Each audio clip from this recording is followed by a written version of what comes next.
Hola, les damos la bienvenida. Mi nombre es Valeria Milanes, soy la directora ejecutiva de la Asociación por los Derechos Civiles. Para quienes no la conocen, la ADC es una organización de sociedad civil que desde hace 25 años promueve y defiende los derechos fundamentales de las personas, fomenta el fortalecimiento democrático y aboga por una sociedad inclusiva, con especial atención a los grupos en situación de vulnerabilidad. Esto lo hace a través de una serie de herramientas, especialmente el uso del litigio estratégico de interés público, pero también a través de la identificación e investigación de temas de vanguardia, tal el que nos convoca en esta reunión, y el desarrollo de estrategias de incidencia si la campaña pueda, con la que esperamos colaborar en forma efectiva a un pleno uso y goce de los diferentes espacios que permite el entorno digital para todas las personas.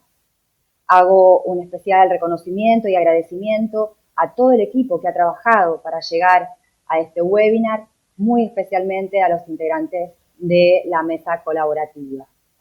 A continuación, doy el paso a Adriana Zanuti. Muchas gracias. Bueno, muchas gracias, Valeria. Bienvenidos todos. Bien, hoy por hoy estamos todos muy familiarizados con dirigirnos al entorno digital para desarrollar de todo tipo de gestiones. Compramos cosas, nos informamos, nos educamos. Lo que probablemente no tenemos tan claro es que para que todas las personas puedan acceder en igualdad de condiciones a las oportunidades que ofrece el entorno digital, los portales y las páginas que allí se presentan deben observar determinados criterios de accesibilidad.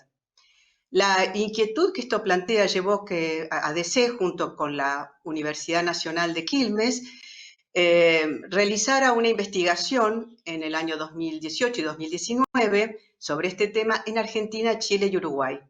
Esta investigación dio lugar a dos conclusiones centrales. En primer lugar, existe una distancia considerable entre la normativa vigente y la accesibilidad de páginas y portales. Y una segunda conclusión fue que existe un escaso conocimiento del tema y de las implicancias del tema en la sociedad en general y también incluso en, digamos, ambientes más especializados. Es lo que ha conducido a que ADC encare esta campaña de difusión Pueda por un entorno digital accesible, que es la que hoy nos en este webinario, TICs accesibles, y que esperamos resulte, digamos, de mucha utilidad para todos ustedes. Muchas gracias nuevamente por asistir. Le paso la palabra a María Sola Bichaín, nuestra moderadora y también integrante de la campaña. Gracias nuevamente. Hola, buenos días a todos y todas. Muchas gracias, Adriana, por la introducción y a todas las personas que nos están acompañando del otro lado. Mi nombre es María Sola Bichaín y, como anticipó Adriana, estaré moderando el panel de expertos y expertas que está conformado por profesionales que forman parte de la mesa de colaboración de la campaña de la ADC. Le damos la bienvenida a este panel que cuenta con la participación de Gabriela Toledo, que es docente e investigadora. Es integrante del Observatorio de la Discapacidad de la Universidad de Quilmes y coordinó la investigación El acceso a los servicios de la información y la comunicación y las personas con discapacidad, un estudio exploratorio realizado en la región del Cono Sur. También nos va a acompañar Pablo Lecuona, que es director de la Asociación Tiflonexos, Janina Boria, que es intérprete de lenguas de señas, es integrante de la Asociación de Artes y Señas y licenciada en Letras de la UBA, y Emiliano Naranjo, que es especialista en educación inclusiva, docente de la Universidad Nacional de Urlingan.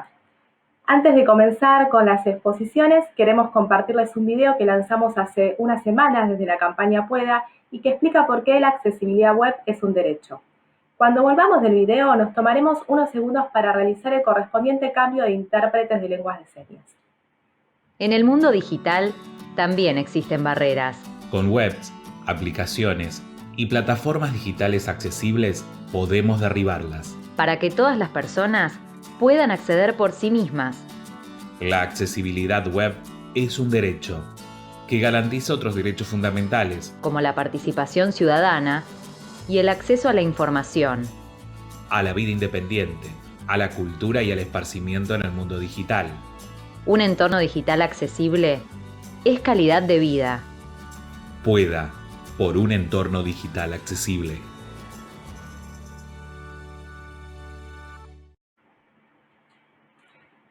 Ahora sí, damos inicio a las exposiciones. Pero antes me gustaría comentarles que si durante el webinario les surgen preguntas o consultas, pueden ir escribiéndolas en el chat y al finalizar las ponencias, los y los expositores responderán algunas de ellas. La apertura del panel estará a cargo de Gabriela Toledo, quien nos contará la experiencia de la investigación regional, el acceso a los servicios de la información y la comunicación y las personas con discapacidad, un estudio exploratorio realizado en la región del Cono Sur, desde la cual surge la campaña Pueda. Gabriela, ya estamos listos y listas para que nos compartas tu experiencia.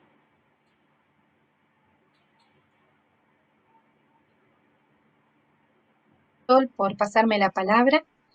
La intención entonces es comunicarles brevemente que existió la investigación que tuvo lugar, ya estuvo explicando Adriana, en el en 2018-2019, con trabajo en terreno en los 3 países en donde se hizo la indagación.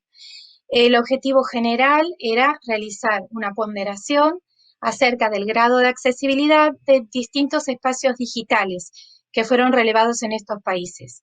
Se puso el foco principalmente en los usuarios, particularmente en las personas con discapacidad. La investigación fue llevada adelante por un equipo de investigadoras del Observatorio de la Discapacidad de la Universidad Nacional de Quilmes, conformado por Miriam Aguerrido, con quienes trabajamos en Uruguay, Antonella Rapanelli, con quien trabajamos en Chile, Silvia Sors, con quien trabajamos en Argentina, el equipo técnico conformado por la licenciada Liliana Piñataro, el licenciado Sergio García Canto, y las colaboradoras Lelias Chewe y Águeda Fernández, quien falleció este año, a quien queremos recordar entonces muy cariñosamente en este encuentro en particular. Bien, se seleccionó para el desarrollo de la investigación un modelo cuantitativo que responde a los estudios descriptivos, como este que nos está convocando. En primera instancia, se realizó una indagación que hace al marco legal que ordena el tema sobre la accesibilidad en términos generales y la accesibilidad digital en particular, y las personas con discapacidad. Hay 2 aspectos en particular que quisiera estar rescatando del informe importante que realizamos sobre el marco legal.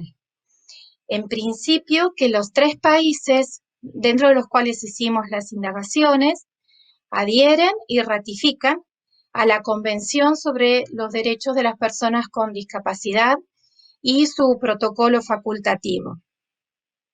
Dentro de este documento, uno de los detalles importantes es que se considera a los derechos de las personas con discapacidad como derechos humanos. Y otro de los elementos importantes dentro de este documento es que la concepción de discapacidad queda definida como una construcción que tiene lugar en la relación entre las personas y los entornos, los distintos entornos y las distintas situaciones en las cuales se encuentran participando. Es lo que hace al conocido como modelo social de la discapacidad. Otro de los aspectos sobre los que quiero poner el foco en relación al marco legal es que la Convención sobre los Derechos de las Personas con Discapacidad, junto a los otros tratados de derechos humanos que son suscriptos por los 3 países, componen el bloque de constitucionalidad que se encuentra vigente en las 3 repúblicas. En paralelo al desarrollo del marco legal, se realiza un mapeo de lo que llamados actores claves, temas emergentes en relación a la temática, los riesgos y las oportunidades. Para la definición, Dentro del equipo de investigación tomamos como referencia el documento recién nombrado, la convención, y los dominios que hacen al concepto de calidad de vida. Por último, se realiza entonces el trabajo en terreno acerca de la revisión de accesibilidad mediante 3 instrumentos. Por un lado, estuvimos realizando las validaciones automáticas mediante la navegación en páginas de inicio y luego en profundidad a 3 clics de profundidad, considerando principalmente, pero no de modo exclusivo, el principio de robustez y de operabilidad. Desde este lugar lo que se hace es la validación del código de programación. Otra de las herramientas que nosotros estuvimos utilizando, otro de los instrumentos dentro de la investigación, es la validación realizada por experiencia de usuario. La validación realizada por experiencia de usuario tiene la particularidad de haber ocurrido en terreno en cada uno de los países, realizado por los usuarios, personas con discapacidad. Además, se realizó una validación por experiencia de usuario por parte del grupo de investigadoras para poder estar entrando en mayor detalle y análisis y lograr una triangulación con los datos recabados por las validaciones automáticas. Bien, en relación a la validación técnica realizada sobre el código de programación, se realizaron validaciones utilizando una aplicación web, la TOB, que arroja detalles de lo que son fallos, problemas, que indican las dificultades de prioridad 1, es decir, que hacen a las páginas validadas como imposibles de ser accedidas, y en paralelo se hizo el diseño de una aplicación web que se pusiese en diálogo con esta primera herramienta para poder estar recuperando en una planilla de cálculo que sirva para luego operacionalizar los datos, todos los reportes que iba ofreciendo esta primera herramienta. Las validaciones automáticas manuales se realizaron por el equipo técnico con el que nosotros contamos y también por el equipo de investigadoras. En la pantalla se encuentra ahora compartida.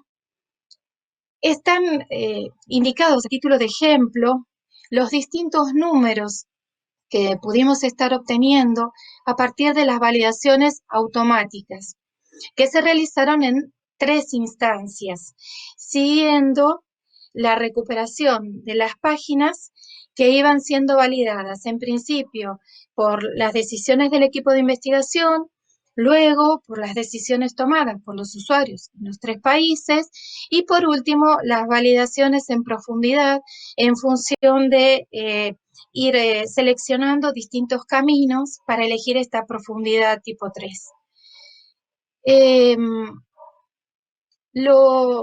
Lo más rico de la investigación fue la realización de las validaciones por experiencia de usuario, que consideramos que es el aspecto más valioso de esta investigación. Fue realizada de modo presencial, en terreno, con la participación de las personas con discapacidad, haciendo la ponderación principalmente de los principios de percepción y de comprensión. Aquí nos detenemos para recuperar no solamente aquello que hace a la accesibilidad de las páginas que fueron ponderadas, sino también a la usabilidad. Dentro de la usabilidad se estuvieron observando las características de efectividad de esas páginas que fueron validadas, de la eficiencia al momento de estar realizando las operaciones que cada uno de los usuarios había decidido realizar, y además la satisfacción en este contexto concreto, es decir, al interior de la página web seleccionada por el usuario. El modo en que realizamos estas validaciones por experiencia de usuario en las 3 sedes, en la Universidad de la República, en Uruguay, en el Centro Psicosocial de Montevideo, también en Uruguay, y en la Universidad de Chile y en la Universidad Nacional de Quilmes, fue dar a elegir a los usuarios el dispositivo de preferencia con el que querían estar realizando la navegación. Algunas de ellas estuvieron prefiriendo el teléfono celular. Quedaba disponible también la posibilidad de utilizar la computadora de escritorio o los laptops que ellos están acostumbrados a utilizar, o los dispositivos que se encontraban presentes en las 3 sedes que estuve mencionando. Como un primer acercamiento, a los usuarios se les pidió por parte del grupo de investigadoras que navegaran sobre las páginas con las que tienen mayor familiaridad, las que consideran de uso frecuente o que son preferidas. Esta decisión fue tomada para poder estar facilitando el contacto con el espacio a validar. Al mismo tiempo, fue interesante ese momento para poder estar construyendo en alguna medida un espacio de diálogo y de reconocimiento por quienes estábamos haciendo la validación, la entrevista, el encuentro en relación a esta ponderación. El modo de registro de estas observaciones fue variado, fue realizado por parte del equipo de investigadoras de manera de garantizar la exhaustividad del análisis y la uniformidad en la recolección de los datos. Junto con estos instrumentos se realizaron además entrevistas semiestructuradas, tanto a los usuarios que resultaron ser los validadores en los 3 países, como a un grupo de actores claves identificados en un primer momento cuando realizamos el mapeo, para poder estar nuevamente triangulando datos en relación a la ponderación de la accesibilidad en estas páginas web y de la temática desde los 3 países. Como bien dijo Adriana, las conclusiones de la investigación, las 2 principales, la falta de conocimiento en términos generales con respecto a la temática y la poca relación entre la normativa que se encuentra disponible y la puesta en práctica, da lugar al encuentro de la mesa de trabajo y a la campaña que estamos compartiendo en el día de hoy. Bien. Muchas gracias, Gabriela, por compartir con nosotros esta experiencia de investigación que nos permitió tener un panorama del estado de la accesibilidad web en la región. A continuación es el turno de Pablo Lecuona. Su presentación se titula ¿Alcanza con entrar? Acceso más accesibilidad. ¿Cuáles son las barreras y qué implican en términos de inclusión, autonomía y participación? Bienvenido, Pablo, y reitero la pregunta. ¿Alcanza con entrar? Bueno, buen día. Ahora vamos a intentar responder esa pregunta. Pero bueno, primero que nada quiero agradecer a ADC por este espacio y por esto de poner en agenda un tema tan importante como el de la accesibilidad, que muchas veces es un tema que solo se habla en los espacios de discapacidad o en los espacios específicos, y bueno, y con eso no logramos la visibilización que se necesita para realmente poder lograr construir un Internet accesible. Cuando se habla de Internet, uno de los problemas que se plantea a nivel de trabajo de organizaciones, de trabajo internacional y demás, es mucho el problema del acceso. La cantidad de personas que todavía no tienen conexión a Internet, no pueden acceder porque no es viable económicamente en su región, o porque es caro, o por el acceso a los dispositivos. Y es un problema grande, es un problema claro. Pero cuando accedemos, la pregunta es ¿a qué accedemos? Hablando de las personas con discapacidad, que como primer tema claro para hablar de qué hablamos, estamos hablando de que un promedio es que el 15% de las personas en el mundo tienen una discapacidad y en muchos casos esa discapacidad eh, requiere de determinadas adaptaciones o demás para poder acceder en igualdad de condiciones a la tecnología, en igualdad de condiciones a Internet. Eh, entonces, no basta con acceder a Internet. Cuando yo accedo a Internet tengo que poder interactuar con los elementos del entorno digital en igualdad de condiciones, tengo que poder utilizar un servicio digital igual que cualquier otra persona, tengo que poder no encontrarme barreras. A ver, vamos a hablar justamente qué pasa con las barreras. Cuando sos en un entorno físico, creo que ya todos tenemos claro que es una barrera. Si se construye un edificio, ese edificio tiene unos escalones empinados a la entrada y una silla de ruedas no puede subir por esos escalones. En ese edificio estamos dejando afuera, dejando de la posibilidad de ingresar a personas con cierta discapacidad que requieren una silla de ruedas. O por ahí el edificio tiene una hermosa rampa, pero adentro las puertas son pequeñas, no hay accesibilidad, no hay acceso a algunas partes que no sea por escalera, o hay escalones, o hay cuestiones que pueden impedir no solo el tránsito de una silla de ruedas, sino de un adulto mayor, etc. Lo mismo pasa con Internet, lo mismo pasa con el entorno digital. En el entorno digital, uno al momento de construir una página web, al momento de construir una aplicación móvil, hace distintas elecciones en cuanto a cómo la diseñamos, en cuanto a qué hacemos con determinados elementos, en cuanto a qué alternativas de navegación o de uso le ponemos. Y en esas decisiones, que no son neutrales, en esas decisiones, muchas veces, si no tenemos en cuenta pautas y cuestiones de accesibilidad, estamos dejando afuera, igual que en el edificio, a un montón de personas. Estamos dejando afuera a un porcentaje de la población. ¿Y por qué pasa esto? Porque muchas veces se piensa en usuarios estándar, tanto al construir un edificio como al construir un entorno digital. Y esos usuarios no son estándar. Nosotros tenemos usuarios, usuarias de Internet que son totalmente diversos, con diversas formas de acceso. Ahí hablamos de la discapacidad visual, de la discapacidad auditiva, de las dificultades para la comprensión de textos complejos, de la mayor o menor alfabetización digital, de los equipos desde los cuales accedemos, los sistemas operativos desde los cuales accedemos.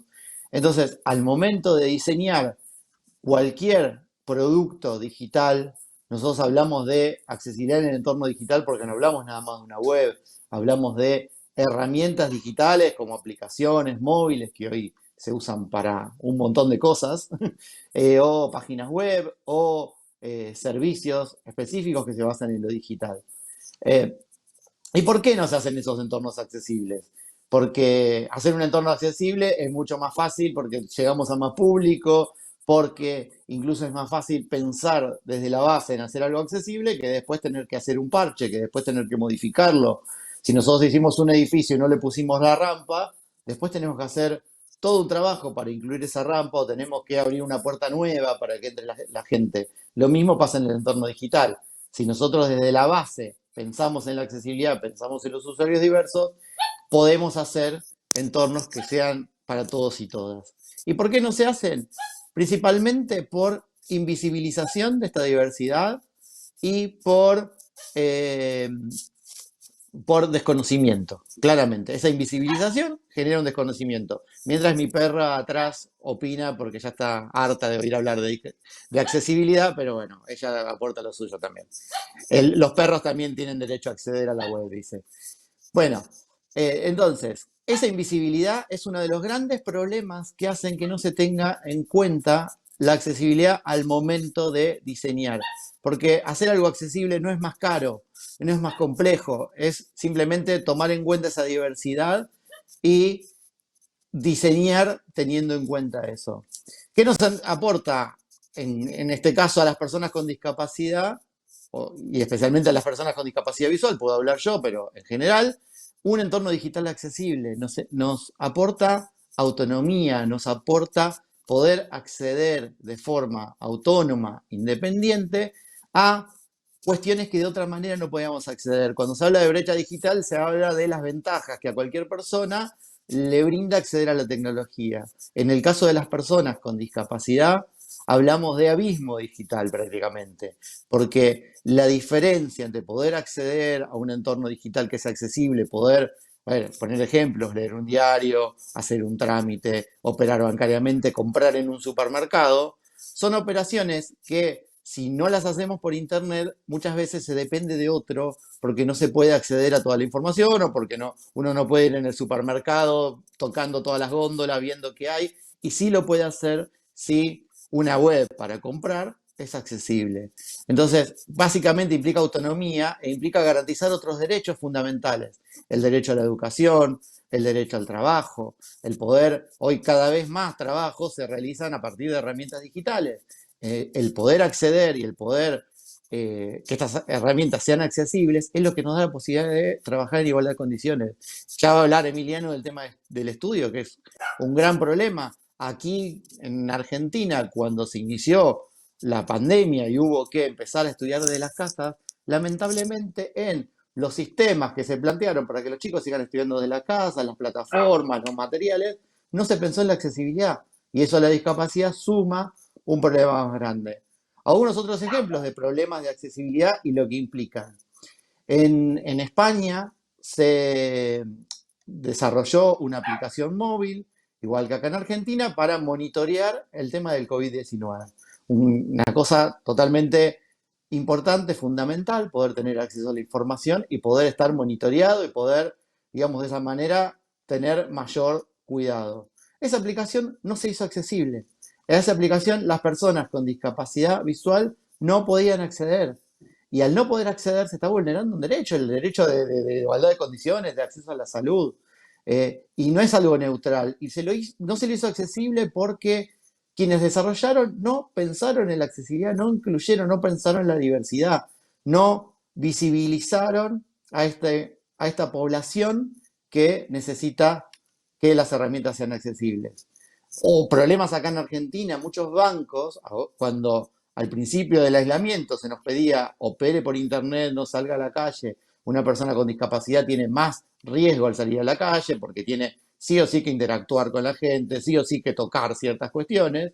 Bueno, muchas webs de bancos, muchas herramientas de aplicaciones móviles no resultaban accesibles, entonces una persona con discapacidad no podía operar en el banco en igualdad de condiciones, no podíamos hacer una transferencia por cuestiones de seguridad, que los gráficos que hay que ver, que el token, que es una aplicación que uno entra y el lector de pantalla no lee absolutamente nada. ¿Y esto qué implicó? Mayor riesgo, tener que no solo salir a la calle, sino que para ir al cajero depender de otra persona, arriesgarse más. ¿Y por qué? Por desconocimiento, por no visibilizar la variedad de usuarios y también, y ahora lo vamos a hablar al final, porque el Estado, aunque tenga reglamentaciones que exigen accesibilidad, si no lo controla, si no lo exige realmente, no se cumple. Pero la accesibilidad no es solo incluir a las personas con discapacidades, incluir a un colectivo mucho más amplio. Las personas adultas mayores que necesitan un tiempo más grande o que necesitan que les cuesta más leer una página o que tienen menos manejo de las herramientas digitales. Pero también les cuento otras ventajas de la accesibilidad. Otras ventajas que tienen que ver con hacer más potente un sitio, por ejemplo. Cuando un buscador analiza una página para indexarla y sumarla a su buscador, ese buscador, si la página es accesible, si la página está internamente bien organizada, con sus partes bien marcadas, con texto y no una imagen que muestra el texto, esas páginas van a ser más fácilmente encontrables, esas páginas van a ser más fácilmente indexables. Entonces, hacer algo accesible no es solo hacer que un porcentaje alto de la población, que si no, no puede acceder, no pueda operar con la página, si no pueda operar con la página, hacer algo accesible es también hacerlo más potente, hacerlo más competitivo, si queremos llamarlo cuando hablamos del ámbito comercial. ¿Qué tenemos que hacer para lograr que el tema de la accesibilidad sea un tema en agenda, lograr que no aparezcan estas grandes barreras que aparecen hoy en el entorno digital? creo que lo fundamental que tenemos que hacer es visibilizar, y por eso esta campaña del ADC nos parece muy importante y hemos trabajado mucho desde la mesa de colaboración para que esta visibilización pueda ser amplia, pueda mostrar las distintas facetas de la accesibilidad, pueda llegar a un público que es el que no nos ve, un público que es el que no ve la necesidad de la accesibilidad. Entonces, es fundamental esa visibilización para que la accesibilidad sea una dimensión presente en el diseño, en los distintos espacios digitales. Si nosotros tenemos incorporada la perspectiva de la accesibilidad desde el momento que arrancamos a diseñar cualquier espacio, cualquier producto, cualquier servicio, lo vamos a hacer más potente ese servicio y vamos a permitir que este público acceda. Pero no basta con visibilizar, podemos visibilizar, pero muchas veces uno puede decir, bueno, pero no es rentable, pero no quiero llegar a ese público, pero bueno, yo hago las cosas así porque no tengo formación. Bueno, acá hay una cuestión importante y que también se busca con esta campaña, que es generar políticas efectivas para que la accesibilidad deba ser una dimensión. Como decía recién con el tema de los bancos, desde 2014 hay una comunicación del Banco Central que exige distintas cuestiones de accesibilidad en páginas web, en aplicaciones móviles, en cajeros automáticos. Lamentablemente, si el Estado no las exige, no las controla, si no hay mecanismos para que esa ley realmente se efectivice, si las mismas que tienen que controlar la ley muchas veces no conocen o no tienen las perspectivas sobre la accesibilidad, estamos en el horno. Y además es eso, es generar las políticas y generar el control y el cumplimiento. Así que bueno, un gran trabajo por delante, pero bueno, este evento es fundamental para visibilizar y la campaña de ADC sumará mucho, porque también es fundamental esto, no quedarnos en el ámbito de las personas que encontramos barreras. Hay que llegar a quienes diseñan, a quienes diseñan productos digitales, a quienes diseñan políticas públicas, a quienes trabajan en todo lo que es el ecosistema de Internet para que la accesibilidad sea una dimensión presente. Y termina mi perra anunciando que sí, que hay que hacer páginas accesibles, incluso hasta para comprarle comida a los perros. Muchas gracias. Gracias, Pablo, por todos estos conceptos. Son muy valiosos para comprender todas las dimensiones de la accesibilidad. Nos acomodamos unos instantes para dar tiempo al cambio de intérpretes de lenguas de señas.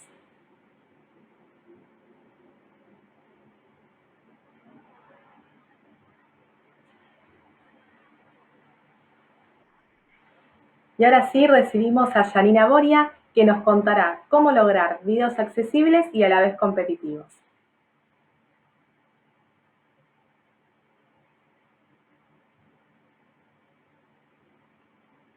Interesante. Bueno, hoy quería compartir con ustedes un tema que a mí me parece muy interesante y espero que ustedes también, porque es algo que hacemos todo el tiempo. Usamos videos para, como decía Pablo, quizás uso un video para enterarme cómo hacer un trámite, como un tutorial. Miramos videos con otras personas. También usamos videos para estudiar, usamos videos para divertirnos, compartimos videos. A veces usamos esos videos, por ejemplo, leyendo el diario y aparece una noticia y la dejamos, la escuchamos o la compartimos. A veces simplemente ponemos un video y escuchamos lo que van diciendo. A veces solamente miramos las imágenes. A veces leemos un subtitulado. Entonces, ¿qué tiene esto en común y qué es interesante? Es interesante que todo el tiempo usamos videos. La idea es que el audiovisual hoy está dentro de nuestras webs. Y ahí, ese audiovisual justamente tiene, en principio, dos partes, la auditiva y la visual. Ahora bien, cada uno de estos elementos en sí mismos tienen un sentido y en conjunto generan un sentido total de ese audiovisual. Entonces, muchas veces, si solo escucho o si solo veo, accedo a una parte de sentido, pero solo a una parte, porque el sentido total de un audiovisual es la composición de esos dos elementos. Entonces, al pensarnos, como bien decían mis dos compañeros previos, que somos sujetos diversos, que accedemos de manera diversa a las webs y a los audiovisuales que están en la web, podemos pensar que si estos audiovisuales son solamente sonoros o visuales, quizás haya muchas personas que no accedan a los contenidos que estos tienen o que no accedan completamente. Por ejemplo, podemos empezar a pensar estos audiovisuales desde un principio que van a ser vistos y escuchados de manera diversa. Entonces vamos a empezar a pensar cómo podemos hacer estos audiovisuales más accesibles. Y en la misma línea que lo que decía Pablo recién, van a ser incluso más competitivos, llegar a más gente y demás. Entonces, como está sucediendo en este mismo webinario, ustedes pueden ver la presentación, también estarán leyendo el subtitulado y viendo incluso esta presentación en distintas lenguas de señas, además de escucharlo obviamente.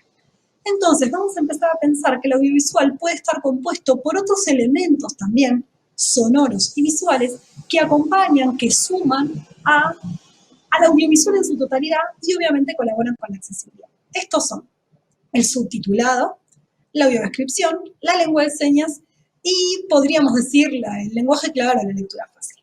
Bien, empecemos por el subtitulado.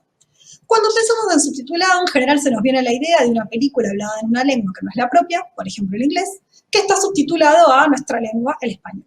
Ahora vamos a pensar en subtitulados dentro de las mismas lenguas. Por ejemplo, una serie hablada en español, subtitulada también en español.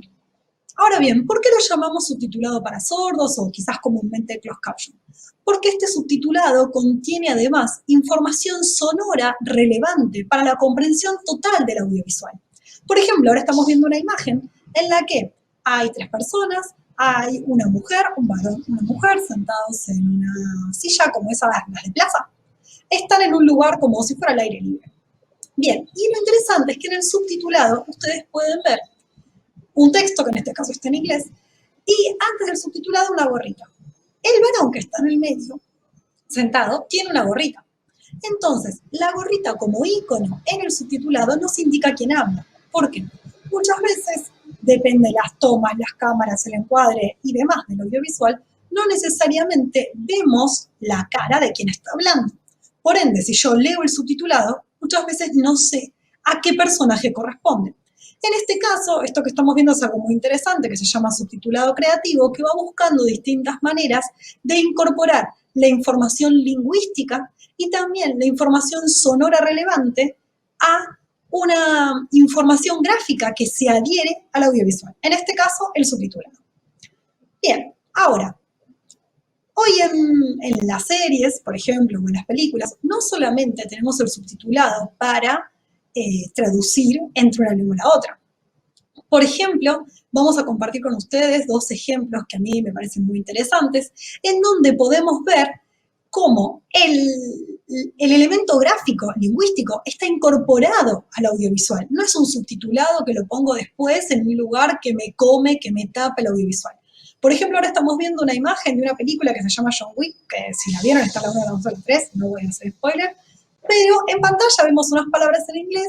Una de los personajes de esas películas es una mujer señante, o sea, es usuaria de lengua de señas. Cuando ella habla en lengua de señas, su decir está transcrito de manera visual al lado del personaje, dentro de toda la imagen. Incluso no es que está transcrito con fondo blanco, letras negras, a lo subtitulado clásico, sino que está totalmente incorporado a la pantalla y en este caso tiene, por ejemplo, 2 colores. Es interesante pensar cómo la información gráfica y lingüística está siendo incorporada a este audiovisual. Tenemos otro ejemplo para compartir con ustedes. Este es de la serie de Sherlock, quizás la vieron. A mí me parece muy interesante cuando Sherlock, vieron que él analiza casos, es bien Sherlock Holmes.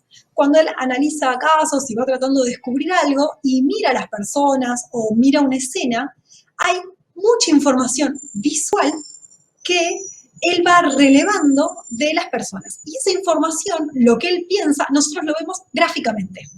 En este caso tenemos a Sherlock que está, si lo vieron, es justo Sherlock que está en un casamiento y está buscando algo.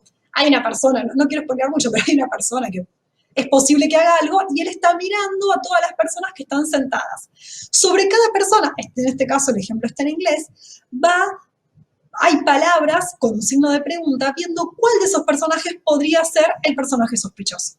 De nuevo, es interesante como nosotros como espectadores sabemos lo que Sherlock piensa o analiza a través de información gráfica y lingüística. Entonces, estamos pensando que en los audiovisuales no solamente como pensar como, bueno, vamos a hacer este audiovisual accesible para personas que lo van a recibir solamente de manera visual. Es verdad, si nosotros agregamos un subtitulado, nuestra información es accesible a mayor cantidad de personas, pero no es solo eso, puede ser mucho más. Y en esa misma línea, cuando con la mesa de colaboración estuvimos diseñando y charlando un montón en espacios sumamente interesantes acerca de la serie de spots que se están construyendo en este momento, empezamos a pensar de qué manera esa información lingüística podía ir tanto de manera sonora como de manera visual, y iban en líneas paralelas, no se pisaban, pero tampoco se excluían. Y en este caso, esto sí es a lo que va a venir dentro de poquito, este es un audiovisual que tiene información sonora, hay alguien sosteniendo una tablet y hay 3 iconos que dan cuenta de qué es lo que tiene esa tablet, y arriba hay una persona que tiene como si fuera una cara, un icono de alguien hablando, y el globo de diálogo con lo que esta persona va diciendo. Eso nos permitía que sea una imagen interesante, no reduplicar subtítulo y texto, y además que vaya en total consonancia con la parte auditiva. ¿Qué es lo interesante? Es que nosotros tuvimos que guionar esto previamente. Tuvimos, como decían mis colegas previamente, que diseñar. Al diseñar y pensar que este spot va a ser recibido por diversas personas que acceden de diversas maneras, nos obligó a ser creativos. Y la verdad que eso es un desafío muy interesante. Bien, avancemos. Tenemos el subtitulado. Vamos a pensar ahora la audiodescripción. La audiodescripción es una información sonora que se agrega al audiovisual, además de la pista sonora que ese audiovisual ya tiene. Yo digo audiovisual como mensaje audiovisual en general y usamos series y pelis porque es claro, pero podríamos pensar en un spot, en otros formatos. Usamos esto porque está bueno con la presentación. Esta sí no va a ser un spoiler porque espero que todos lo hayan visto. ¿Qué es lo que hace la audiodescripción? Frente a toda esa información visual, la va a convertir, la va a traducir en información sonora. Ahora bien, ¿qué audiodescribimos? ¿Audiodescribimos cuándo? ¿Audiodescribimos con qué ropa? ¿En qué lugar? ¿De qué manera? Toda esa información que visualmente es sumamente relevante. Por ejemplo, en la película El secreto de sus ojos, calculo que se acuerdan que iba del pasado, presente, pasado, presente. Entonces hay un grupo que es de Rosario, que hizo una audiodescripción que está pública, la pueden buscar, van a ver que ellos lo que hicieron fue poner primero una introducción para que quien escuche la película, cada vez que alguien le diga pasado, la imagen mental remita a ese momento. La escuchamos. La película mezcla escenas del pasado y del presente en forma permanente. Para poder interpretarlas, vamos a nombrarlas como pasado y presente. El pasado se desarrolla en el año 1974. El presente, 20 años después de aquel momento. Pasado. La escena nos sitúa en una estación de trenes. Los ojos de Irene dominan la escena. Perfecto. Una mirada fija, profunda, triste. Creo que es claro la introducción a ese tema y después lo que nosotros seguíamos escuchando es la película. Ahí, obviamente, en la imagen que están viendo, lo que tienen es lo mismo que estaba relatado en la audiodescripción, nosotros lo transcribimos. Bien, entonces la audiodescripción nos va a situar, nos va a dar cuenta, por ejemplo, de cuestiones que son como los peinados, la ropa de los personajes y demás, pero yo no puedo describir todo eso en un momento muy corto. Por eso vamos a tener que ver de qué manera combinar esa información sonora que ya existe, toda la pista sonora, los diálogos y demás, con otra información que le agreguemos. Y la verdad que eso también es una tarea sumamente creativa. Bien, otra de lo que nombramos al principio es lo que tiene que ver con las lenguas de señas. Cuando pensamos en las lenguas de señas, en general las pensamos como margen inferior derecho, recuadro, fondo blanco, alguien vestido de negro. Bueno, las y los invito en solo un momento a empezar a pensar que son lenguas y que esas lenguas también pueden ser productoras de contenidos. Acá estamos viendo un audiovisual que a mí me encanta, que se llama Pan Chef. Estamos viendo a una persona que está señando, vestida totalmente de chef, en una cocina, bien, programa de cocina. Este es un programa de cocina re interesante. El pan le enseña a otras personas a comer saludable, te enseña recetas y demás. Está realizado en lengua de señas británica, también es un programa público que lo pueden encontrar en redes. ¿Y qué es lo interesante? Es que cómo encuadran, cómo filman, cómo muestran esta cocina donde la lengua en la que transcurre este audiovisual es la lengua de señas. Ahora bien, no es solo lengua de señas, está también doblado, en este caso al inglés, y subtitulado al inglés. Entonces empezamos a pensar diversos públicos que no solo pueden ser receptores, también pueden ser productores. Bueno, hay otros contextos en los que también observamos las lenguas de señas que en general son en formatos de traducción o interpretación, es decir, un audiovisual, un spot, un programa de tele, etcétera, que se realiza en una lengua oral y se traduce o interpreta a una lengua de señas. Vamos a compartir con ustedes algunos ejemplos, como el que están viendo ahora, en el que me parecía interesante porque fue algo que circuló por redes, más que nada por redes sociales. Entonces fue algo que tenía como una imagen principal en la que había alguien hablando, tenía subtitulado y además en el margen inferior derecho un intérprete. Es muy interesante porque fue toda una campaña para esterilizaciones forzadas, súper interesante. Ahora bien, si yo pienso que lo que estamos viendo va a ser visualizado quizás en teléfonos o dispositivos más pequeños, tenemos que pensar cuál va a ser el tamaño de la lengua de señas. Porque, por ejemplo, yo en mi computadora de escritorio lo veo bien, pero quizás si recibo este mismo material en un dispositivo pequeño, no llegue a ser accesible, en este caso, la lengua de señas, porque concretamente no lo voy a poder ver. Bien, también tenemos otros ejemplos de lengua de señas en pantalla, pero en este caso el que estamos viendo es de lengua... el de recién era de lengua de señas argentina. Lo que estamos mostrando ahora es una traducción en lengua de señas uruguaya, que lo hacen unas colegas muy queridas de Uruguay. El trabajo que realizan allá es, dentro de los grupos de interpretación, obviamente formados por personas sordas y oyentes, cuando los textos ya están hechos, o sea, cuando no es simultáneo, cuando tenemos un texto y lo tenemos que traducir a las lenguas de señas, en este caso uruguaya, son tareas realizadas por personas sordas. Lo que estamos viendo ahora es una imagen en grande, esto es una serie de videos que dan una serie de consejos, y un tamaño bien grande de una persona señando. Bien, otro formato que también podemos ver la lengua de señas es el tan conocido informativo. En la mayoría de los informativos, en el margen inferior derecho, hay un recuadro. Los recuadros en general tienen un fondo tipo infinito, blanco o un color parecido, y una persona enseñante, en general son intérpretes, vestidas de un color oscuro. Esto es lo que estamos viendo ahora y además tenemos toda la composición del noticiero. Logo, horario, fecha, títulos y la imagen de lo que se está relatando. En este caso, yo lo saqué de internet, pero sé que es de lengua de señas chilena, es un informativo allá. Entonces, fijémonos cómo la lengua de señas puede ser parte de estos audiovisuales de maneras muy diversas. Y para eso tenemos que, nuevamente, diseñar, pensar, crear, en este caso, imágenes compositivamente interesantes, pero también claras. Bien, y ya llegando al final de nuestra charla, nos queda un último tema a conversar, que es pensar en cuestiones que tengan que ver con lectura fácil, lenguaje claro.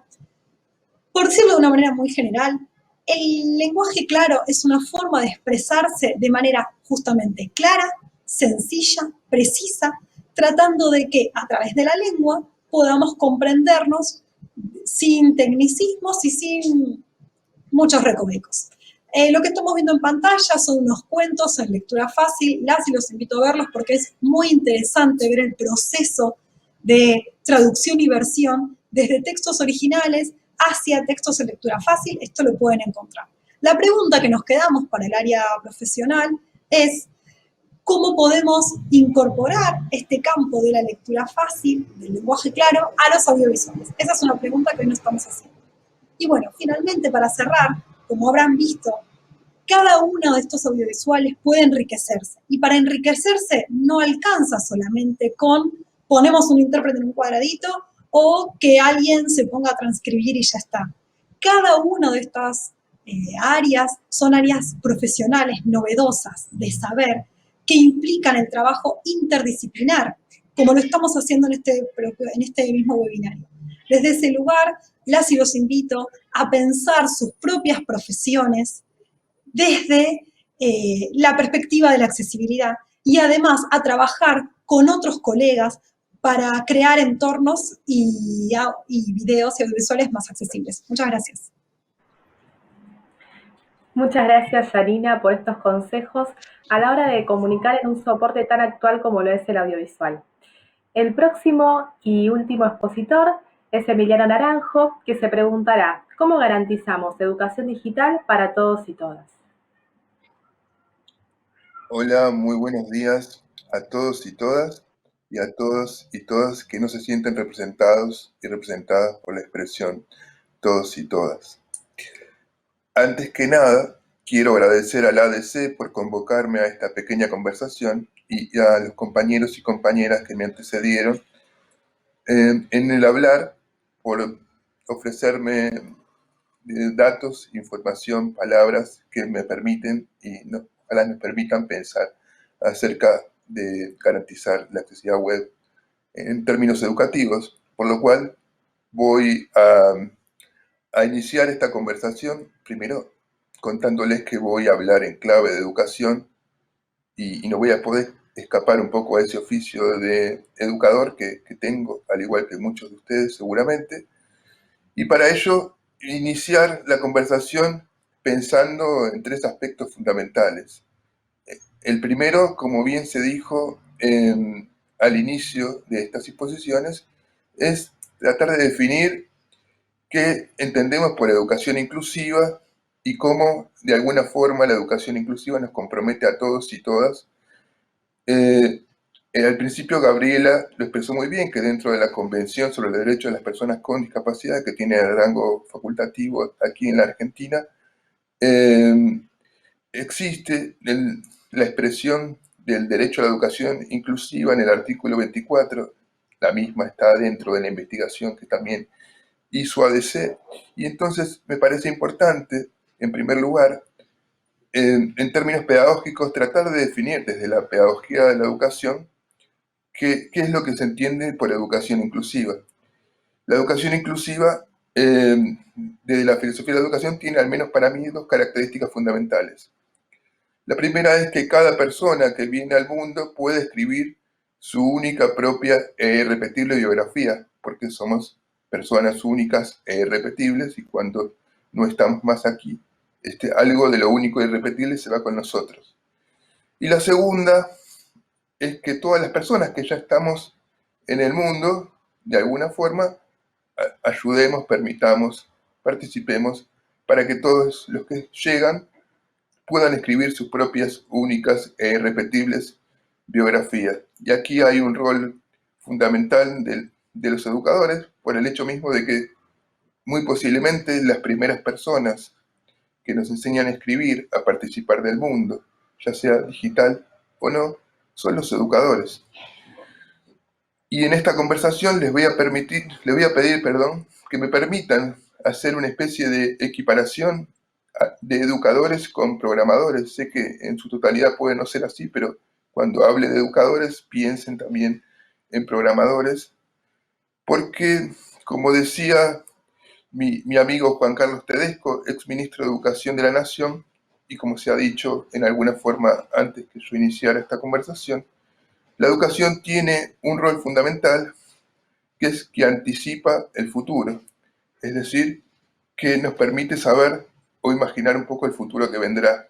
Por lo cual la planificación / programación de los entornos digitales, de las páginas web y de las clases en general, son las que habilitan la construcción de un mundo más justo, un mundo más igual, y nos acercan o nos alejan a eso que dice la norma, a eso que nosotros podemos entender como usuario promedio. Si nosotros diseñamos, si nosotros planificamos entornos digitales, clases que no son accesibles, que no hablan de la pluralidad de usuarios que podemos tener y que no dan acceso, vamos a caer en situaciones de discriminación, de vulnerabilidad, de injusticia. Entonces, por ello resulta muy importante tener en cuenta esta situación, la planificación y la programación cumplen roles similares, garantizan un sentido de justicia.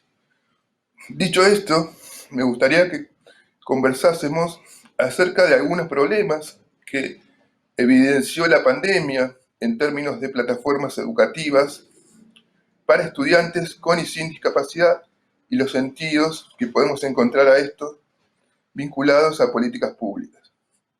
En primer lugar, los entornos digitales, las plataformas educativas en general, han dejado a muchos estudiantes con y sin discapacidad afuera por distintas razones.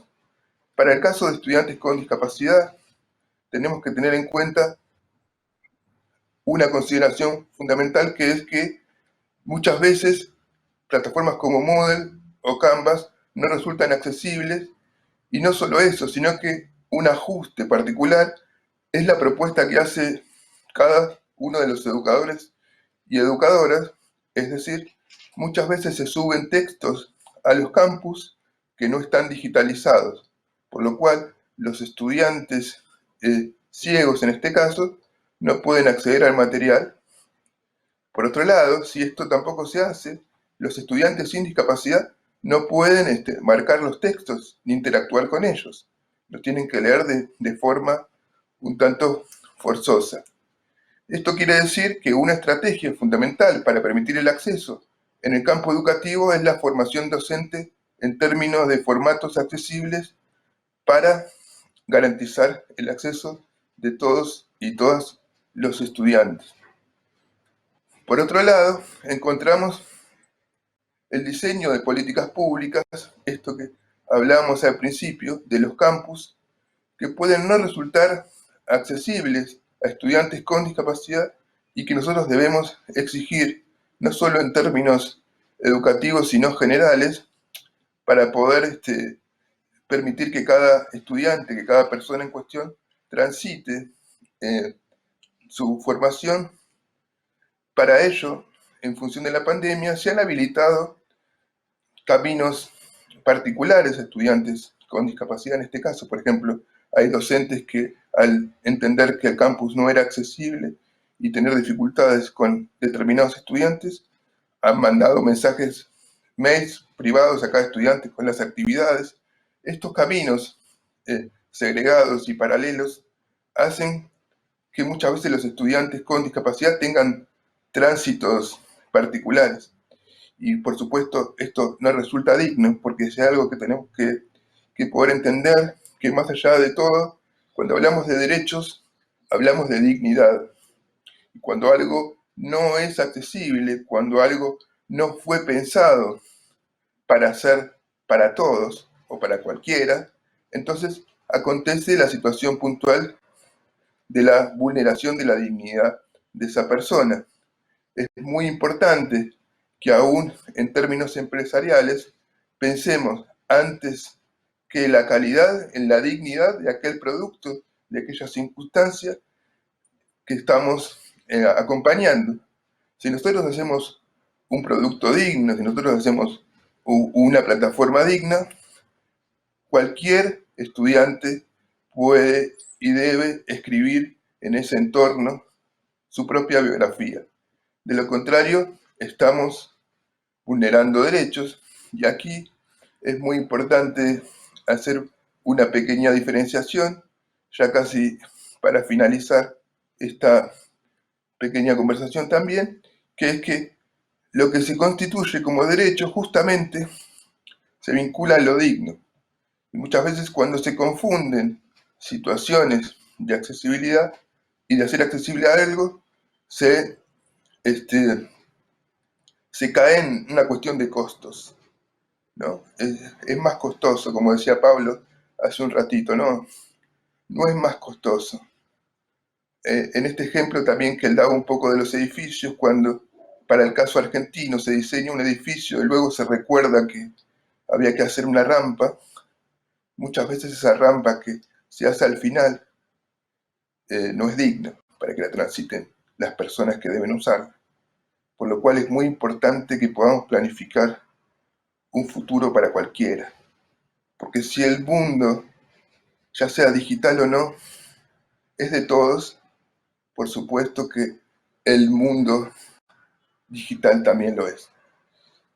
Bueno, muchas gracias. Muchas gracias, Emiliano, por estas reflexiones indispensables para explicar por qué la accesibilidad digital es un derecho.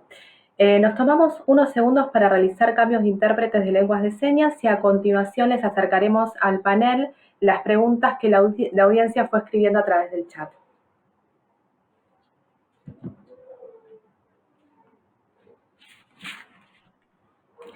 La primera pregunta es para Gabriela. ¿De qué manera podemos implementar masivamente estas validaciones? Bien, en principio me parece interesante recordar que nosotros tenemos un punto de referencia para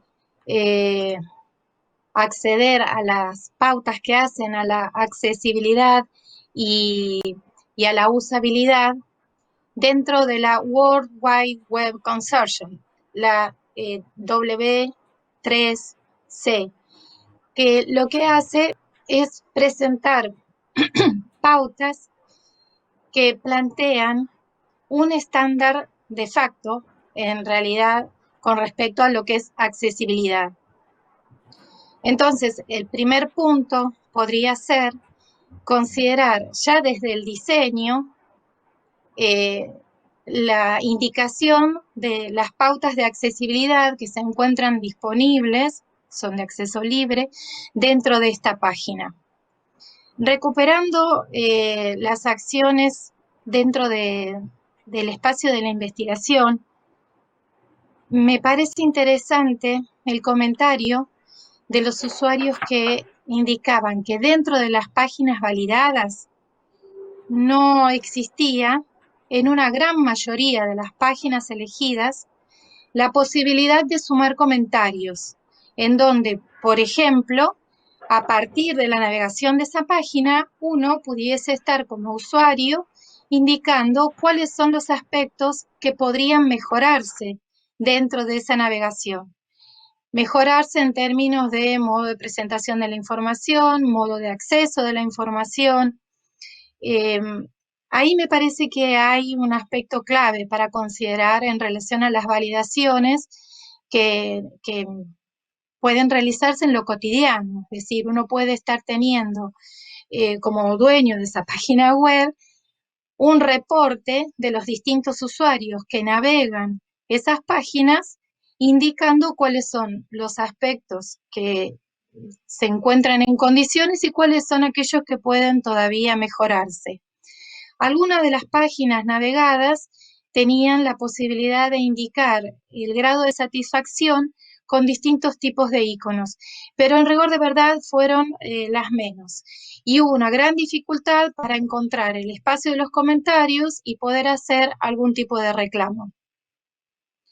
Si estamos refiriéndonos a validaciones de tipo masivo, bueno, me parece bien estar considerando las herramientas de validación automática, pero que deben ponerse en diálogo con las validaciones por experiencia de usuario, porque es bien distinto aquello que la aplicación nos ofrece como reporte de lo que luego ocurre en concreto cuando uno está haciendo la navegación de la página. Les acerco un ejemplo sencillo.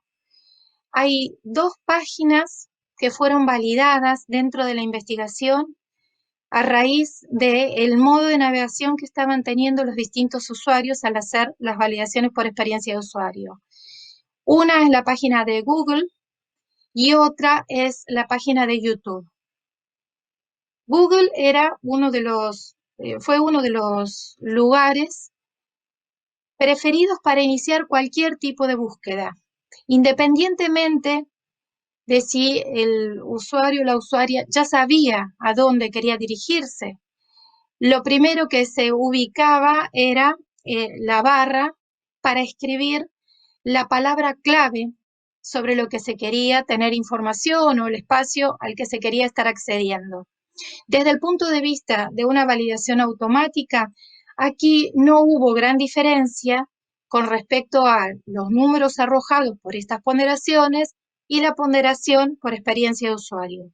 Distinto fue lo que ocurrió cuando se valida de modo automático la página de YouTube, donde empezaron a saltar toda una serie de reportes que daban cuenta de que no eran páginas del todo accesibles.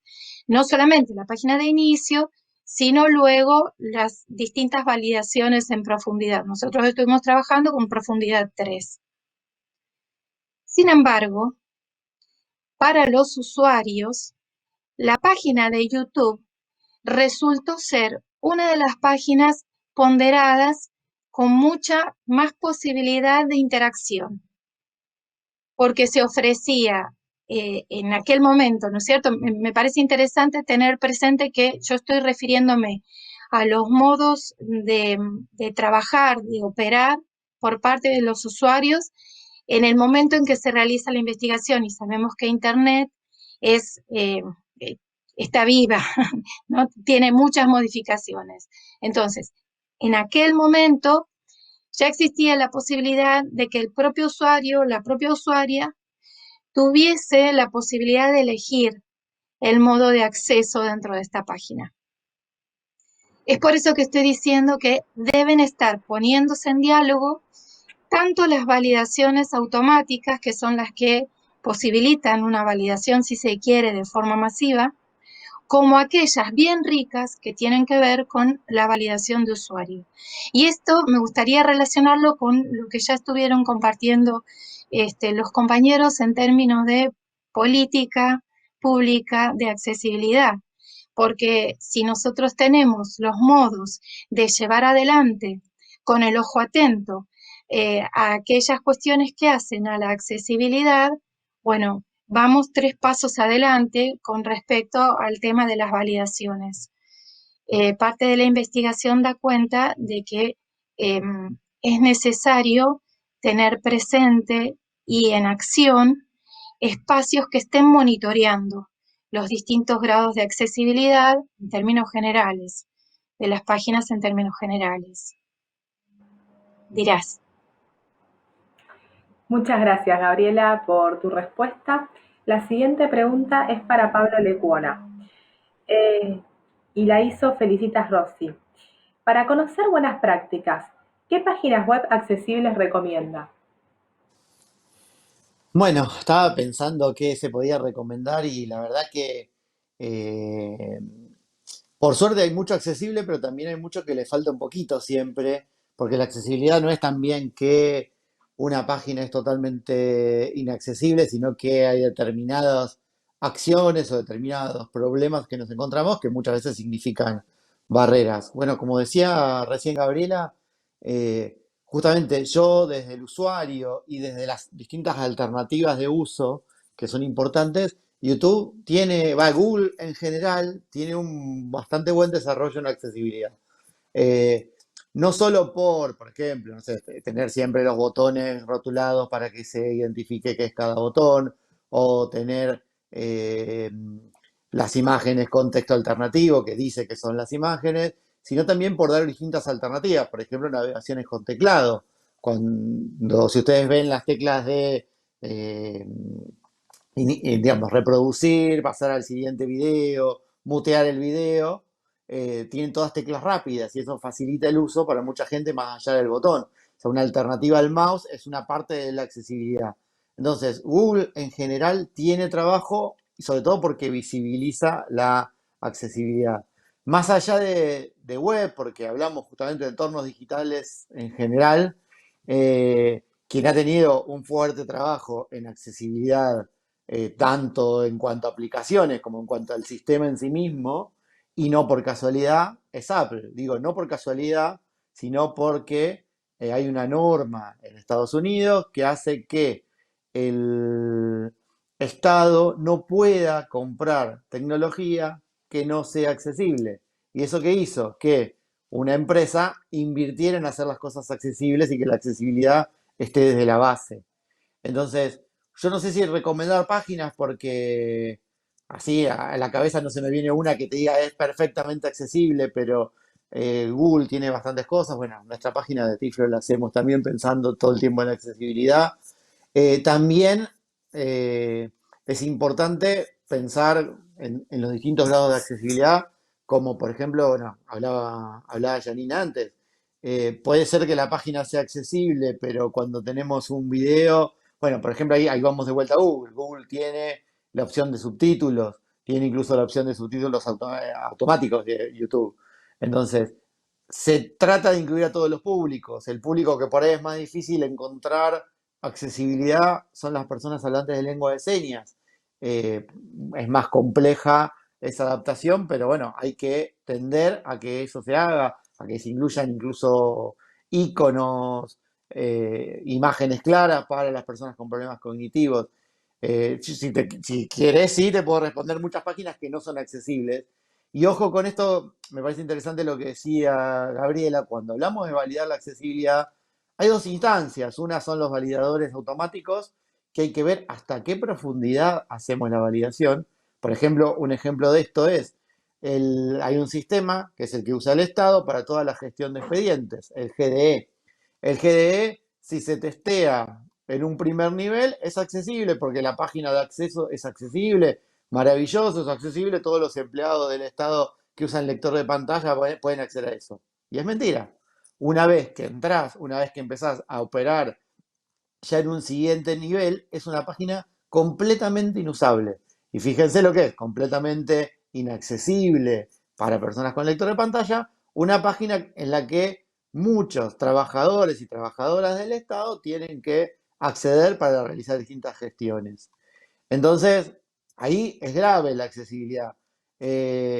Muchas páginas de compras tienen grandes problemas de accesibilidad.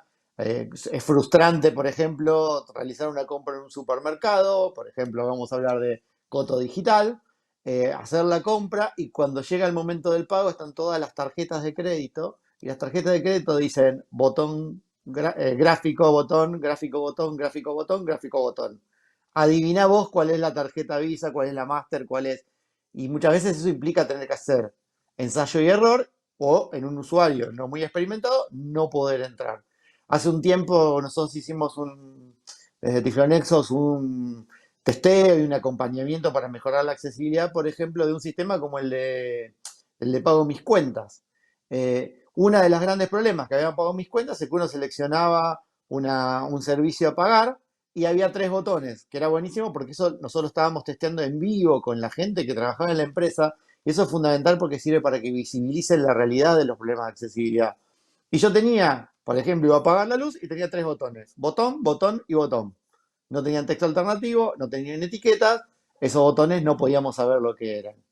¿Qué había que hacer?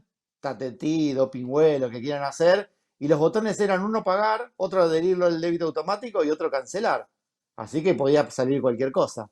Entonces es eso, a ver, hay algunas pautas, ahí yo en el chat puse recién un enlace específicamente a los estándares y hay un montón de estándares establecidos a nivel internacional que se supone que las páginas deben cumplir. Acá en Argentina la ley lo exige a las páginas del Estado, pero como dije, solo lo exige y hay páginas del Estado que son menos accesibles y hay algunas que son totalmente inaccesibles. Pero, digamos, más allá de todos estos estándares, es fundamental la prueba no solo automática, sino la prueba con los usuarios y cuestiones básicas, por ejemplo, tener alternativas de teclado al mouse, tener todo lo que son imágenes con un texto alternativo que las describa, tener todo lo que son botones o campos de formulario con una etiqueta que corresponda para no usar algunas herramientas de diseño que muchas veces no cuentan con accesibilidad. Hace poco me pasó tener que ir a imprimir un carnet de la obra social en tiempo de pandemia, entrar a la página y la página solo me lee el título, pues está hecha con un sistema que el lector de pantalla no puede entrar directamente. La página visualmente es igual que cualquier formulario, pero ese formulario no puede ser detectado por los lectores de pantalla. Entonces, no puedo imprimirme mi carnet. Hay muchos ejemplos de estas cosas y hay muchos ejemplos de páginas que son usables, pero que aparecen determinadas dificultades y que son frustrantes y que son desesperantes. Uno va a comprar un pasaje y puede elegir de dónde a dónde, pero cuando está la fecha, en vez de en el cuadro poder escribir la fecha, solo se puede elegir en el calendario y el botón del calendario nunca lo podemos apretar. Entonces es imposible elegir una fecha. O pasa en una aplicación móvil donde también las fechas son días que no están internamente marcados como días, entonces uno puede hacer clic en toda la semana, pero no elegir ningún día, por ejemplo. Eso pasa en distintas aplicaciones. Hay cosas accesibles. Lo que pasa es poner a nombrar una en puntual, digamos, a mí me parece que es eso. Por lo general Google tiene accesibilidad y también tiene, por ejemplo, en herramientas ya más complejas como Google Docs y demás, tiene una compatibilidad con lectores de pantalla que se activa automáticamente. Pero bueno, para estas grandes empresas justamente lo hacen no porque son buenos, no porque visibilizaron la necesidad de la accesibilidad, sino porque justamente hay países donde hay normas que lo exigen y lo exigen en serio, no solamente desde el texto de una ley. Muchas gracias, Pablo. La siguiente pregunta que nos hicieron en el chat, que es para Yanina Boria, es de Carlos Guerra. ¿Existen guías o puntos de partida para desarrolladores web y de contenidos en donde podamos ver las consideraciones que se han compartido y así poder aplicarlas? Bueno, muchas gracias, Carlos, por haber realizado la pregunta. Me parece que es un tema todavía bastante nuevo. Como punto de partida, para mí, la investigación que se hizo desde la ADC junto con el Observatorio de la Universidad Nacional de Quilmes, para mí es algo que hay que leer al principio, porque así como decían recién mis compañeras, compañeros, la idea no es solo una cuestión técnica, sino también es una cuestión de diseño como de contenido en general. Me parece que esa investigación presenta las dos cosas, la cuestión más de la fundamentación y cómo lo estamos pensando, y también da cuenta de ciertas cuestiones técnicas. Obviamente para cada país siempre está bueno revisar las leyes, porque esas leyes vienen también con un montón de información, y pensar, como dijo antes Gabriela, en la WC3, que ahí también hay ciertas como recomendaciones generales. Y también me parece interesante tener en cuenta cuestiones más bien técnicas, específicas de desarrollo de la web, pero vincularlo con otro tipo de información, como por ejemplo los manuales, las recomendaciones que hoy hay para pensar audiovisuales accesibles o para pensar lenguaje claro. Porque no solo vamos a estar pensando, como decía muy bien Pablo, en cuestiones de cómo un lector de pantalla puede acceder a la web, que es una cuestión más de la forma, sino también en cuestiones de contenido. Entonces, a la hora de buscar información, creo que está bueno tener en cuenta esos dos puntos. Muchas gracias, Yanina. Y la última pregunta que también hicieron en el chat es de Mara Rodríguez. Ella aportó que lograr también que las páginas y campos de instituciones educativas sean accesibles, ese fue el gran problema de esta cuarentena. ¿Se volvió más importante considerar la accesibilidad digital como parte de los derechos de las personas? Esa Para me Emiliano toca. Naranjo. Sí. En principio, obviamente que no, que lo que pasó con la pandemia y los campus es un reflejo de lo que, a mi entender, pasa en la sociedad en lo habitual. Digo, uno tuvo que transitar este año mayormente por el mundo digital. Y en ese mundo digital, como bien lo dice la campaña, también existen barreras. Esas barreras se evidenciaron, en este caso, en las plataformas educativas o en los contextos educativos, como también se evidencian afuera cuando algún estudiante con discapacidad va a requerir algún material y no lo tiene digitalizado para que el lector de pantalla se lo pueda dar, o cuando un estudiante necesita tomar un colectivo y ese colectivo no está con la rampa disponible para poder viajar, o cuando un estudiante requiere que el profesor le explique de otra manera aquello que intenta proponer como contenido de clase y el profesor solamente le ofrece una posibilidad. Digo, en ese caso el mundo digital lo que ha hecho es un poco reflejar lo que pasa en el mundo no digital, ¿no? Pero como marco del derecho, como hecho constitutivo, tenemos que tener en cuenta que más allá de todo, digamos, una cosa es lo que dice la ley Y otra cosa es lo que nosotros hacemos como ciudadanos, ciudadanas, en el marco de cumplimiento de esa ley y cuánto nos acercamos o nos alejamos para poder cumplirla. Lo que nosotros hacemos en cada una de nuestras instituciones, en cada uno de nuestros diseños, de nuestras empresas, nos va a acercar o nos va a alejar en función del compromiso que tengamos con la situación. Y por eso lo importante de la campaña y de la iniciativa que se está tomando, para poder cumplir verdaderamente aquello que dice la ley, que siempre decimos que son muy bonitas y al menos para el caso argentino muchas veces lejos están de cumplirse, ¿no? Por eso la importancia de comprometernos entre todos y todas para que esto pase.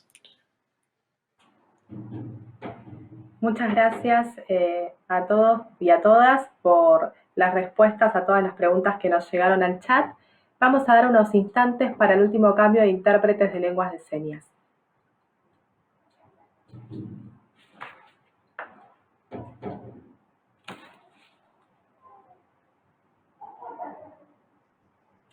Para finalizar, me gustaría pedirles que nos compartan unas últimas reflexiones sobre la accesibilidad digital.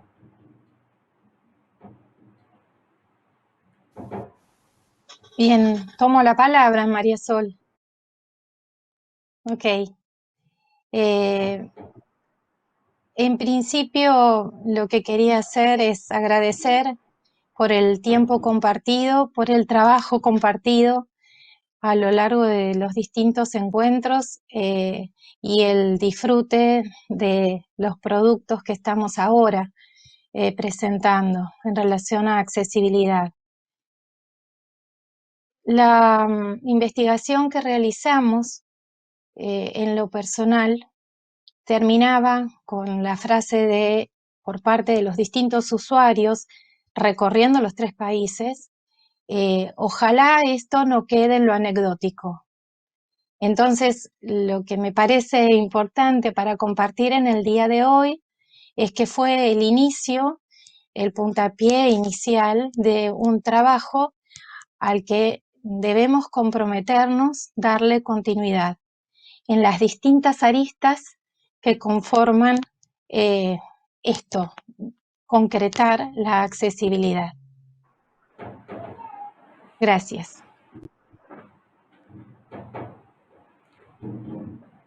Con mi cierre, bueno, agradecer por este espacio y por el interés de los y las participantes que han estado comentando, opinando y que ojalá se lleven esta necesidad de la mirada de accesibilidad en los distintos espacios en los que se desempeña cada uno, porque la accesibilidad es necesaria en el mundo físico y en el mundo virtual, en el entorno digital.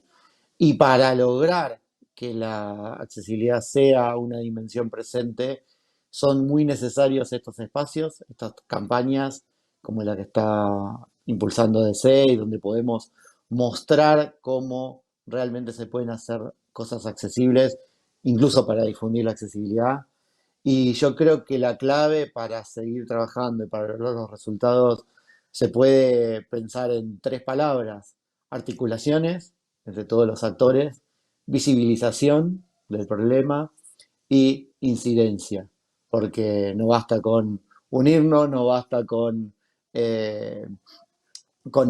visibilizar el problema, sino que tenemos que incidir para lograr que esto realmente sea un tema presente en las políticas, exigible, controlado y de esa manera incorporado en el día a día del entorno digital. Gracias. Bueno, continúo. Yo quería en primer lugar agradecer a DC y a las y los compañeros de la mesa, a Sol, a Adriana y a todas las personas con las que estuvimos trabajando un montón todo el año, por estos últimos días más a máxima velocidad. Y quería decirles que para mí este webinario, como lo que nos llevó a pensar las pantallas, lo que nos llevó a qué hacer antes de empezar el webinario, cómo incorporar 3 lenguas de señas, cómo hacer de este webinario un webinario accesible e interesante, me parece un buen primer paso en empezar a pensar cómo distintos entornos digitales pueden comenzar a ser interesantes y accesibles. Así que me quedo con con este webinario y ojalá que nos sirva como primer paso para crear y explorar, porque la verdad que fue una creación, fue juntar diversos saberes y experiencias de distintas disciplinas que quizás antes no se habían encontrado, y si se habían encontrado no era con este fin. Y me parece que el resultado fue lo que estamos viendo hoy. Así que muchas gracias y ojalá que continuemos explorando este campo.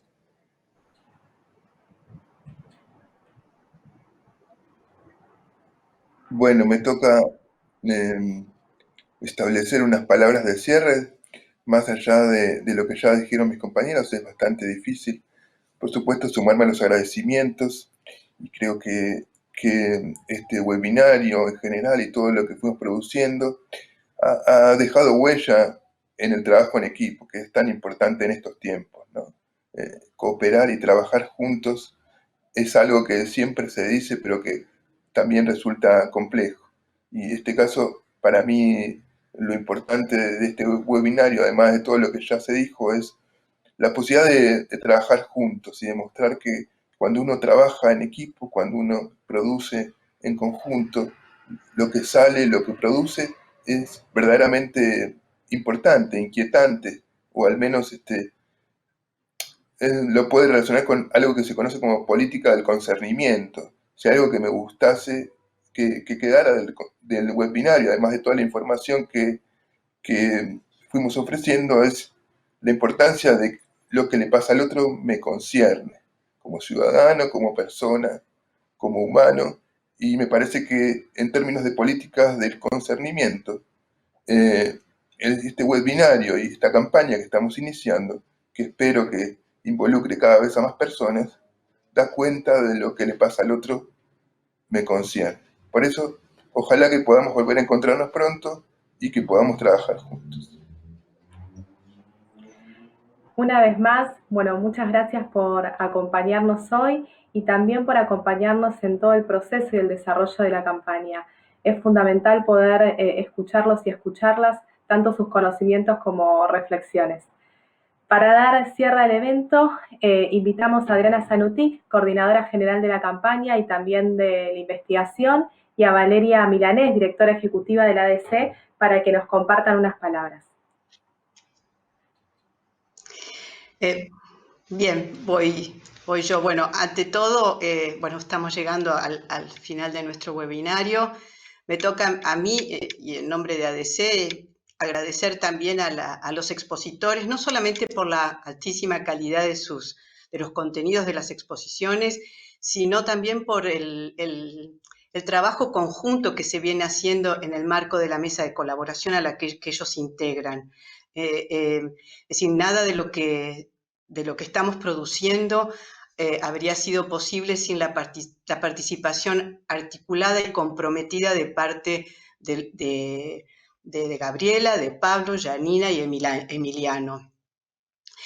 La campaña continúa de manera tal que quedamos a disposición de todos ustedes, a quienes además agradezco las preguntas, han contribuido a generar mayor esclarecimiento, digamos, las preguntas del público.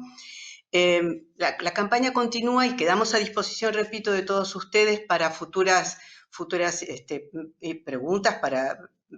Y también les comento que en nuestra página accesibilidad-digital.adc.org.ar van a encontrar, por un lado, el detalle de la investigación cuya coordinadora académica fue Gabriela, y hay dos informes allí. Uno es el informe, digamos, general, que contiene recomendaciones y que contiene una serie de consideraciones, en fin, y también el informe del relevamiento empírico que se realizó en los 3 países, en Argentina, Chile y Uruguay. Esta página ahora le estamos agregando un botón Pueda, en el que vamos a ir subiendo los distintos contenidos que vayamos produciendo durante la campaña. Muchísimas gracias a todos por haberse hecho presentes en este webinario, y ya los dejo con Valeria Milanés, nuestra directora ejecutiva, para que haga los comentarios finales de cierre. Gracias. Muchas gracias, muy cortito, así no nos pasamos de la hora de finalización pauta. Agradeciendo a todos su participación. Ya tuve palabras para con la mesa, pero lo reitero, y para todo el equipo de ADC que está trabajando y para todas aquellas personas que se han involucrado para la organización de este webinario, los intérpretes, el equipo que hay detrás. Creo que esto, como se conversaba recién en el webinario, es una muestra de que si nos comprometemos con el tema, de que si ponemos una escucha atenta, empatía, esta política de concernimiento marcada de otro, está una incidencia efectiva y logra aquello que estamos intentando hacer desde aquí. Desde el compromiso absoluto con esta temática, como lo venimos haciendo desde hace muchos años, agregándole esta dimensión que es novedosa, que es desafiante, que es compleja, pero que se debe abordar. Y en lo personal estoy muy, muy orgullosa del trabajo que se ha hecho, me emociona de verdad porque es mucho el trabajo que se ha hecho. Así que bueno, y en época, ¿no? Con lo cual es un desafío enorme para todos los que estamos aquí acompañando, involucrados directamente y acompañando. La invitación a seguir todos y aquellos que estén escuchando y quieran sumarse, como decía Adriana, bienvenidos. Todo lo que podamos sumar, aquí estaremos y seguiremos trabajando en este sentido, así que muchas gracias. Muchas gracias. Bueno, el webinario va a quedar disponible en este mismo canal y por consultas pueden escribirnos a pueda@adc.org.ar y también pueden encontrarnos en las redes sociales de la ADC como ADC Derechos. Esperamos encontrarnos pronto. Saludos.